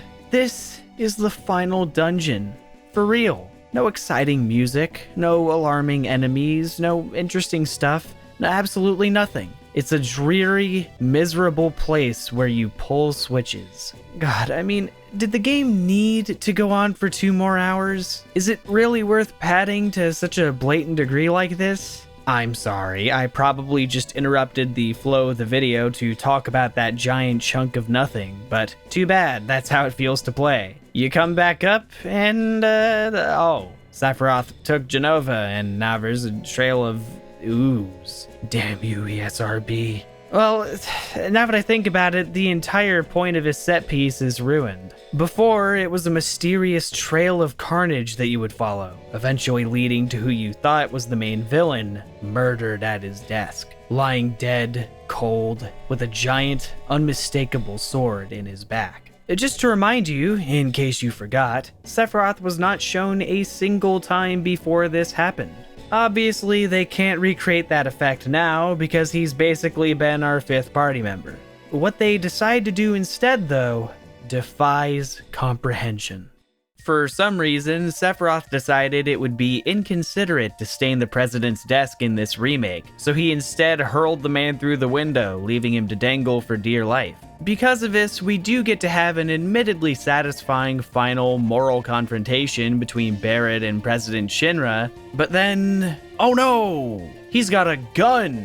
Whatever will Barrett do about that? Whatever, who cares? Sephiroth comes back and stabs the president anyway. Whoopsies, changed my mind.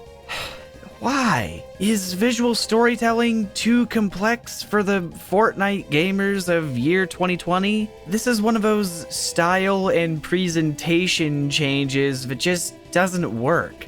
But that's okay, because that's not all. Sephiroth impales Barrett too. Surprise! Random Jenova boss fight. Yep, really. Gotta cram all that marketable stuff in. Doesn't matter if it completely destroys the original intention of the story. Doesn't matter if it steals important memories that future parts could make. Nah, we absolutely cannot hesitate to pull the trigger on someone close to you and then follow it up with a dramatic battle against Jenova. For fuck's sake, what a cheap way to increase the value of this game. No, there's no artistic integrity here. Look at this, it even comes with a trailer line from Aerith. This is the source of everything. What an over-the-top response. What does that even mean right now? Barrett's fucking dead and we're having Marvel trailers. And yeah, dead serious. They put this shit in the January 2020 trailer. You know what else they put in the late previews? Basically everything you're seeing right now. The meteor scene, President Shinra with the gun, Barrett's death, and more. Yeah, I can't exactly say this is false advertising now, but what I can say is that at the end, they basically lost all restraint and barraged the audience with references to clap for. It's like they didn't have a story here that they cared for people to check out, instead placing an emphasis on just how much fan service there is in the game, which, ironically, is only a selling factor because of their own multi-part idea. But don't worry, Barrett getting impaled was only shock value for marketing, because in the next cutscene, he's perfectly okay. Teehee, got you there. Lamau, thanks, fake ghosts. I'm really starting to get that feeling of deja vu. These games, man. Following that pseudo-climactic clusterfuck, the game finally reaches the oh-so-memorable escape from Midgar sequence. The battle with Rufus is turned into a pretty elaborate, epic showdown, and the spectacle doesn't let up with the crazy motorcycle chase either. Obviously, the music is still top-notch, and everything, in theory, is exactly what I was dreaming of for this game's conclusion. But then comes the bad news. For one, even all this is atrociously drawn out. Having 2 incredibly long boss fights back to back, followed by a motorcycle chase that goes on for 15 minutes, almost entirely kills the frantic feeling that's supposed to be present. Shit was a multi-perspective thrill ride in the original, cutting between 2 parties at a pace that made you feel like you were constantly on the move. Here, I don't know, it's getting a bit stale no matter how many Matrix moments they put in. This boss also doesn't take place on falling elevators anymore. It's really dull. part of why the motorcycle chase goes on for so long is because in the remake, the motorball boss fight has now been worked into the bike section. While this is an interesting idea, its stop-and-go nature makes it really cumbersome, and I'd rather just do this on foot like in the good old days. Though, that does warrant a question. If we're going by the original's time frame, this would be our final boss fight. So, from the very beginning of this whole Midgar game idea, I thought, what are we gonna do instead? Perhaps the showdown with Rufus could act as a proper final boss, and then this would be there to pay lip service to VOG. Or maybe they could have just ended it where part 1 of the original ended, that being with the dramatic death of Aerith and a Genova boss fight. Seems like a pretty good compromise to me. Oh, wait. You know, it's kind of funny. If they just did that, then there probably wouldn't be this whole thing with Sephiroth being, hey, there he is. Obviously, it'd be a bit lame of our characters to just walk up this cliffside and start thinking about the bigger picture. Nerds. So, what is it? Well, let's see it. Let's get it over with. Destiny comes. Oh God. Here marks the crescendo of all the bullshit that's happened over the course of this remake. It's literally everything you could ever imagine, given the patterns. The escape from Shinra is quickly dropped as the story suddenly becomes a ham-fisted message about destiny. The characters barely even react to this, they just talk to Sephiroth as if this has been the one conflict throughout the game. Even the most minute details of a game's writing style feel completely different in this cutscene. Everyone pausing for really long periods of time, vague, nonsensical dialogue, gestures that don't mean anything. This... And you're wrong. What the fuck is going on? Yeah, so it's never explicitly stated, but at this point you have a surefire indication that Sephiroth is also traveling back in time, just like Aerith. Theoretically, the Whispers are here in the first place because Sephiroth has come to reverse his defeat from the original timeline. Or at least, that's what I think the story's doing. As it is, it's unexplained hoopla to get Sephiroth on screen, and to spawn a million theory videos on YouTube. You might think he'd be pulling the strings throughout the story, trying to get Fate to misalign, but nah, that'd probably be a little bit exciting. Sephiroth has nothing to do with almost all of the diversions from the original timeline, and frankly, if you had no idea who this guy is, would you even know what the fuck this final confrontation is about? Who is this idiot? What's he doing? I don't know what establishes Sephiroth as a villain. He's literally just appeared to make Cloud upset throughout the game. It doesn't seem like Aerith is concerned with telling us. She instead spouts cryptic bullshit. While I'm sure this is intended to be mysterious, gigabrain stuff that we will for sure figure out in the next game, it greater implies that the story doesn't currently have a how and why for these two characters. They're just here, they time traveled, a wizard did it, they're duping. Don't ask questions, just consume product and then get excited for next product.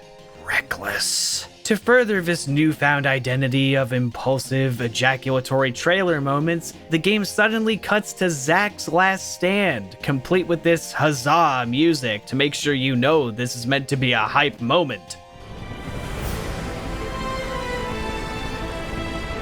Oh my god! Zack! I know who that is! Except, I can only imagine what must be running through the minds of the people who don't. Actually, if you decided to pick up Final Fantasy VII Remake because you saw Cloud in Smash and thought he was cool, I would love to know what the fuck you make of any of this. I can barely make something out of it. Sephiroth literally tears open a hole in reality and then seductively invites Cloud to join him inside it.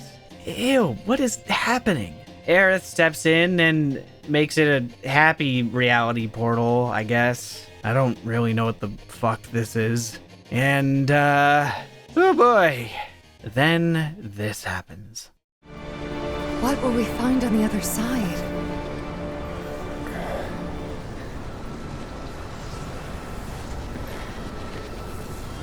Freedom. Oh, fuck you.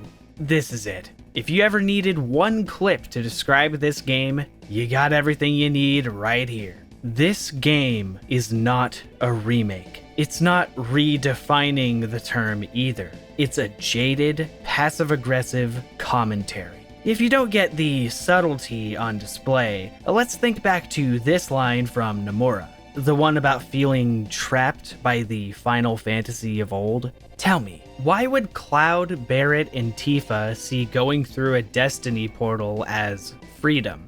They don't know if they're destined for a bleak future. Only Aerith could. But obviously she would feel free because, well, you know. Of course, the game doesn't want to explore what it means to decide how fate progresses for literally everyone in the world. The game doesn't raise any questions about whether or not this would be beneficial following the time where Barret was saved by the Destiny demons. Nah, fuck it. Everyone's on board with this incredibly abstract concept. Because it's not freedom for them, it's freedom for the author.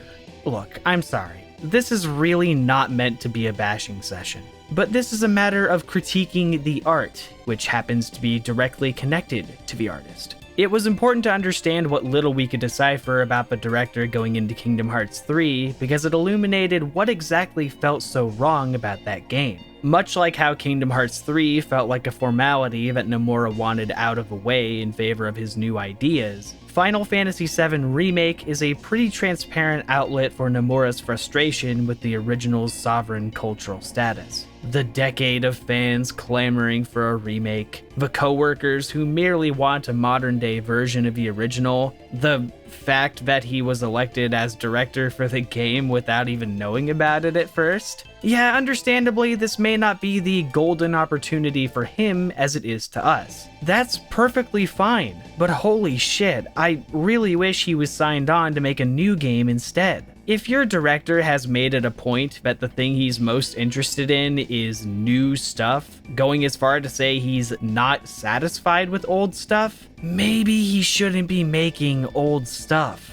Because what we now have is a game that I can literally hear saying, oh yeah, you want old stuff? Oh, I can give you old stuff, like this, and this, and this, and this, and hey, screw you, I'm just gonna do whatever. Here's your Final Fantasy VII Remake, you can stop asking about it, I'm gonna give you a new experience no matter what.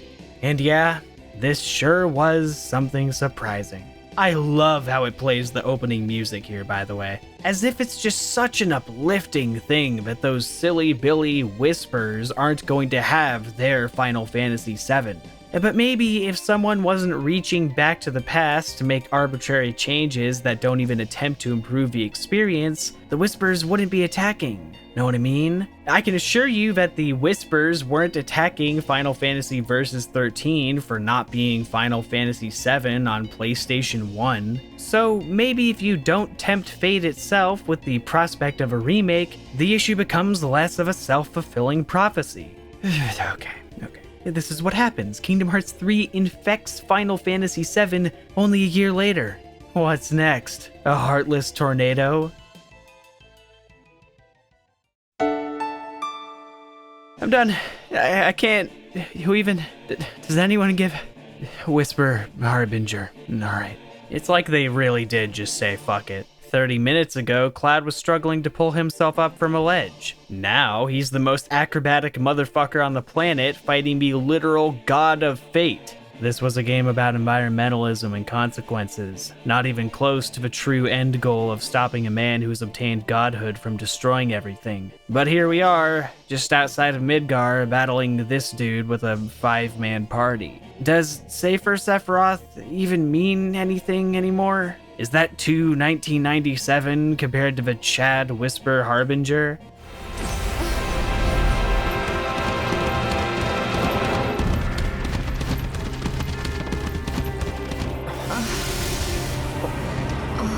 What the hell did I just see? A glimpse of tomorrow if we fail here today. Wow. What a fucking slap in the face. Yeah, the good ending of Final Fantasy VII, where the world survives Meteor, is what failure looks like. Fuck off, although really, I should be fair. All we saw was Red running through a canyon with his future children, so... Oh no, the horrors of childbirth? Oh yeah, we also get to fight these guys, who are apparently the Sephiroth remnants from Advent Children. Neato reference, that one. Man, I almost want to go watch that again instead of doing this. So Cloud and friends defeat the final boss, and the universe implodes on itself, I guess. But wait.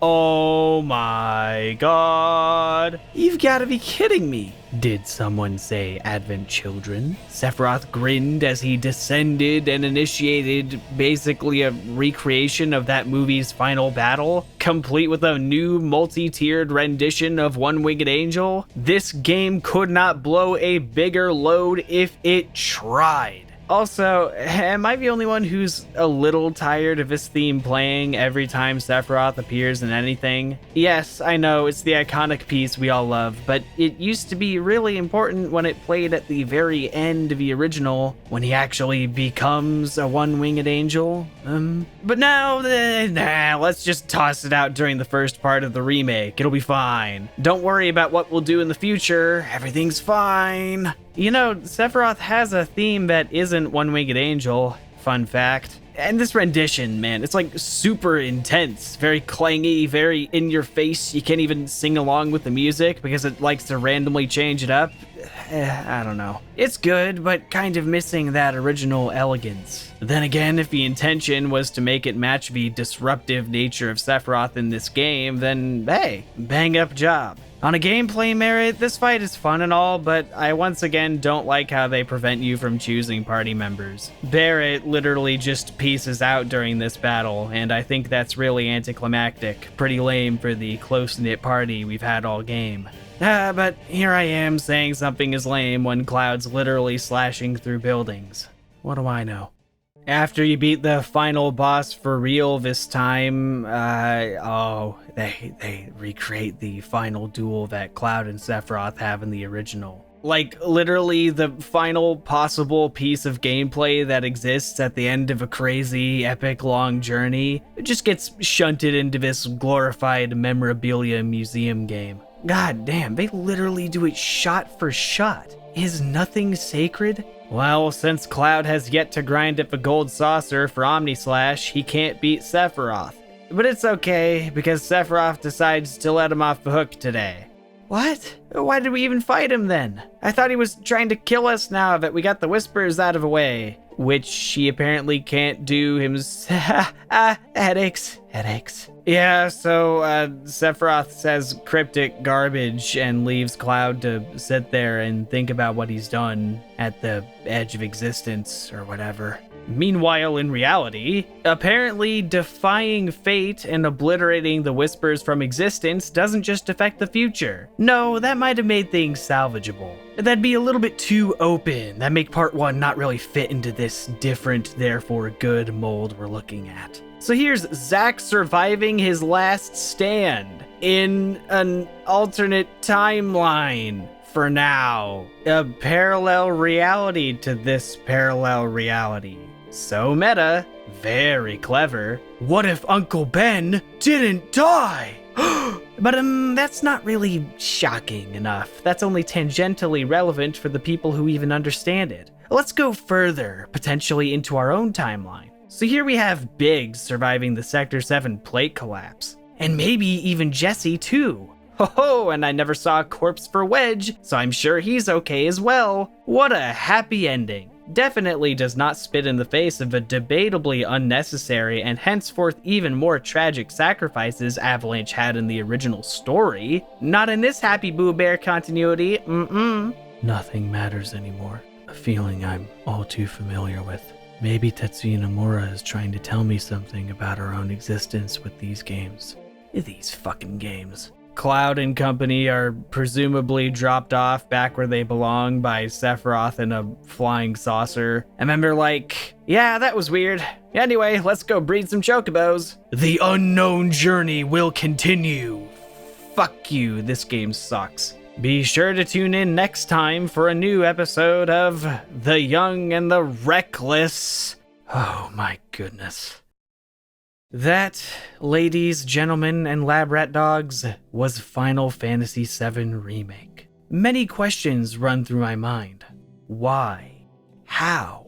But none so prevalent as, who is this game for? Who, I wonder? It's clearly not for newcomers, despite the advertising and direct title of Remake. Sure, tons of people who have never played Final Fantasy VII before love this game, for a multitude of reasons. Maybe they don't feel insulted by changes they don't even know are changes. Or maybe they just don't care because the fun moments with these characters outweigh the baggage. Perhaps the game is enjoyable enough to play, beautiful enough to look at, brilliant to listen to, and that's all fair. But to say that the intended audience even includes newbies would be a tad false in my estimation. This game is loaded with so much obvious meta fan-pleasing shit that I can only imagine the extreme Final Fantasy wiki reading session a ton of new players must have had afterwards. I would not exactly call that inclusive of new audiences, no. Tetsuya Nomura himself would, of course, later go on to say that the intended way to play this game would be alongside the original. Because after all, to get the most out of it, you need to understand what it's commentating on.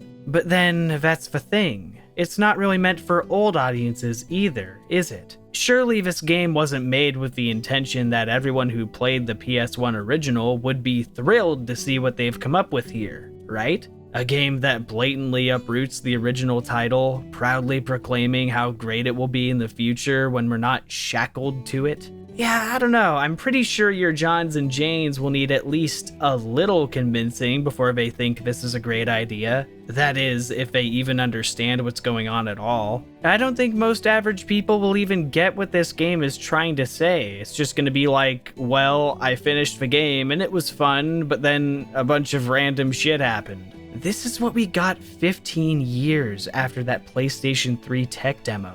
This is what we got 5 years after that initial announcement. For already existing fans, the wait will no doubt be a factor in how you perceive this game.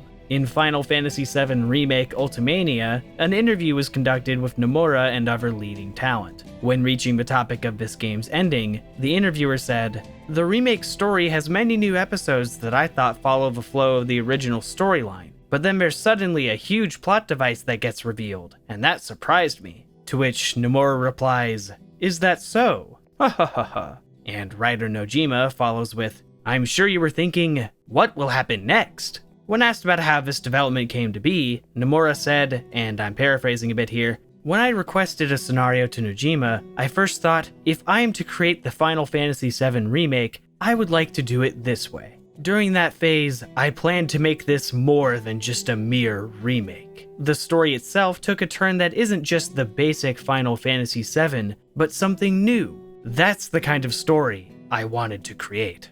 Haha, lol, who knows what could happen? Isn't this game so new? It's this paradoxical thing where you need to be a veteran fan for the game to be comprehensible, but it also basically laughs at you for expecting or wanting a genuine remake of something you love. This game transcends remakes. You just don't understand, Grandpa. That leads us to the hidden audience number 3, which is the very specific internet group of people who will applaud the game for subverting expectations. But here's the thing about subverting expectations. It doesn't do anything other than piss people off unless your method of subverting expectations is to exceed them. It shouldn't be an agenda. It should be something that comes naturally from a great twist that people of many backgrounds can resonate with, like the original Final Fantasy VII did. Instead, they elected to date the experience and dilute the value it could have had with the general audience. Final Fantasy VII Remake doesn't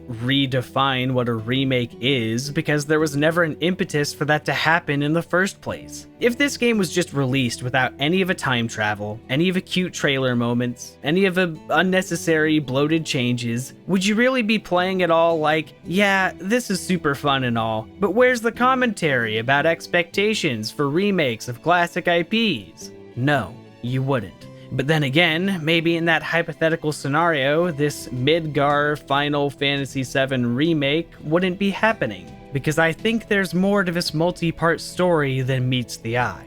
To go back to the initial question of, are you seriously about to compare the remake to the original Final Fantasy VII when it isn't finished yet? I have a new answer to that. I will, because I believe Final Fantasy VII Remake is quite finished.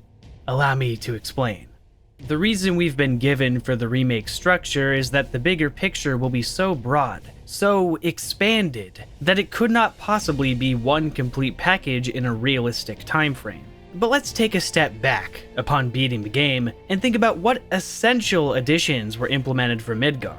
Roche motorcycle dick measuring, Aerith and the ghostly adventures, playing tag with pigs in the sewer, Hojo's lab. So what you're telling me is that these incredibly boring gameplay segments are the reason why Midgar needed a full game to itself. Oh no, hold on. We also need to make sure we have ample time for Cloud to walk, to crawl, to crouch, to slide. These were definitely not things that were pulled out of thin air to artificially justify this preemptive conclusion. Heaven forbid. But they were. So what's up? What's the truth? I realize now that Part 1 would not be a suitable title for this game, because that would imply that there is a greater story being planned out, that this is one piece of an anthology. That would be wrong, because Final Fantasy VII Remake is a snappy, marketable way to write Final Fantasy VII Sequel Reboot. It's a campaign, something to summon consumers for a new line of Final Fantasy VII content that can go on for however long Square Enix desires. There's no planned 2, 3, or even 4 parts. The next part won't even be part of the same console generation. All the fan service you see here was for the sake of getting the remake stuff out of the way, because that ending stinger is there to literally tell you, you got baited, homie, we can do whatever the fuck we want now. That was the reason for this. Now, I'm sure this is where we would normally be looking into the future, wondering what it all means. But from where I'm sitting, they've already fucked themselves. I don't care what they do anymore because they already ruined it. Final Fantasy VII Remake, to this scale, will probably never be done again. Even if they backpedaled entirely for this next part, well, you still opened it with an incredibly self-indulgent Midgar portion that you're now scrambling to undo.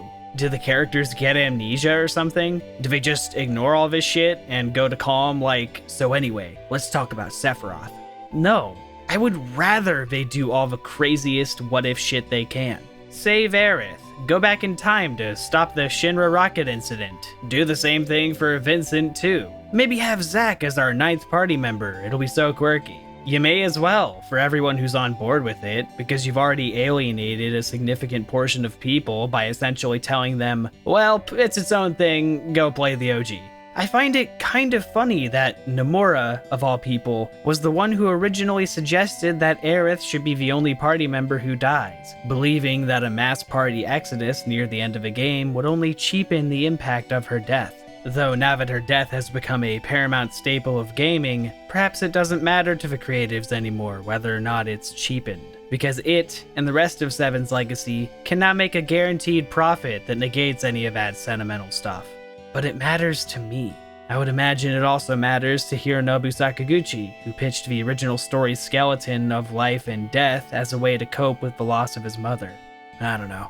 At the end of the day, though, regardless of what they want to do going forward, I'm not interested.